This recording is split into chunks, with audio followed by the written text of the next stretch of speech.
በዋሽንግተን ዲሲ በድንገተኛ ህልፈት የተለዩን የታዋቂዋ የቲክቶከር እናት የወይዘሮ ደንቤቺ ሶርጋጋ አስከሬን ወደ ኢትዮጵያ ሊገባ ነው።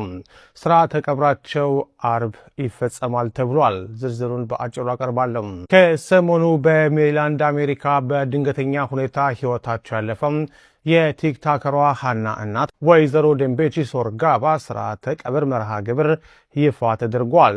ያለፈውን ሳምንት መጨረሻ በአሜሪካ ዋሽንግተን ዲሲ የነበረውን የሐዘንና የሽኝት ጸሎት ስነ ስርዓት ተከትሎ የእኚህ እናት አስከሬን ወደ ትውልድ ሀገራቸው ኢትዮጵያ የሚገባ ሲሆን ስርዓተ ቀብራቸውም ነገ አርብ ነሐሴ 22 ቀን በደብረ ገሊላ ቅዱስ አማኑኤል ካቴድራል ይፈጸማል ተብሏል። የሚወዷቸውን የልጅ ልጆቻቸውን ለማስደሰት ለመስቀል በዓል ዝግጅት ቅቤ ሲያነጥሩ አድረው የበዓሉን ድባብ ሳያዩ በድንገት በመኖሪያ ቤታቸው ሕይወታቸው ማለፉ የብዙዎችን ልብ ክፉኛ መስበሩ ይታወቃል። የልጃቸው የሃናና የቤተሰቡ ልብ በከባድ ሐዘን ቢደማም ያቺን ጠንካራ የቤተሰብ ምሰሶ በክብር ወደ አገራቸው መልሰው ለመሸኘት ዝግጅታቸው ማጠናቀቃቸውን ቤተሰቡ ካወጣው መግለጫ ላይ ተመልክተናል።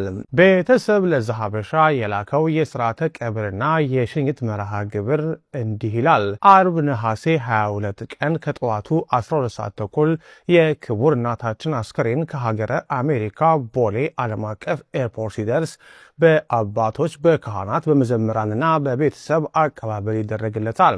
ከጠዋቱ 3 ሰዓት ጉዞ ወደ መኖሪያ ቤታቸው፣ ከጠዋቱ 4 ሰዓት ተኩል ጀምሮ በመኖሪያ ቤታቸው በጉራጌ ብሔረሰብ የክብር ለቅሶ ስርዓት ወይም ወርኮ ተባነረ ይከናወናል። ከጠዋቱ 5 ሰዓት እስከ 6 ሰዓት በአባቶች ጸሎት ስነ ስርዓት ፍታት በመኖሪያ ቤቱ ይደረጋል።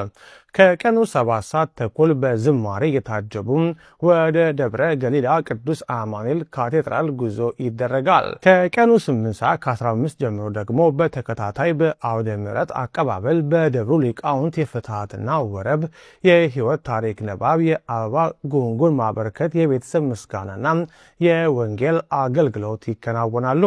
ከቀኑ 9 ሰዓት ከ20 ስርዓተ ግብዓተ መሬት በቅዱስ አማኑኤል ካቴድራል እንደሚፈጸም ቤተሰብ አስታውቋል። ከቀኑ 9 ሰዓት ተኩል ጀምሮ ደግሞ የነፍስ ይማርና የመጽናኛ መርሃ ግብር በቤተ ክርስቲያኑ የሰንበቴ አዳራሽ እንዲሁም በማታና በተከታታይ ቀናት በመኖሪያ ቤታቸው ይቀጥላል ተብሏል። ቤተሰብ ጥብቅ ማሳሰቢያ ወጥቷል። በመርሃ ግብሩ ወቅት ቀረጻ እንዲያደርጉ የተፈቀደላቸው ከቤተሰብ እውቅና የተሰጣቸው የካሜራና የቪዲዮ ቀረጻ ባለሙያዎች ብቻ ናቸው። በመሆኑም ሁሉም ተሳታፊዎች በስልክም ሆነ በሌላ በማንኛውም መሳሪያ ፎቶ ወይም ቪዲዮ እንዳይቀርጹ ቤተሰቡ በአክብሮት ጠይቋል።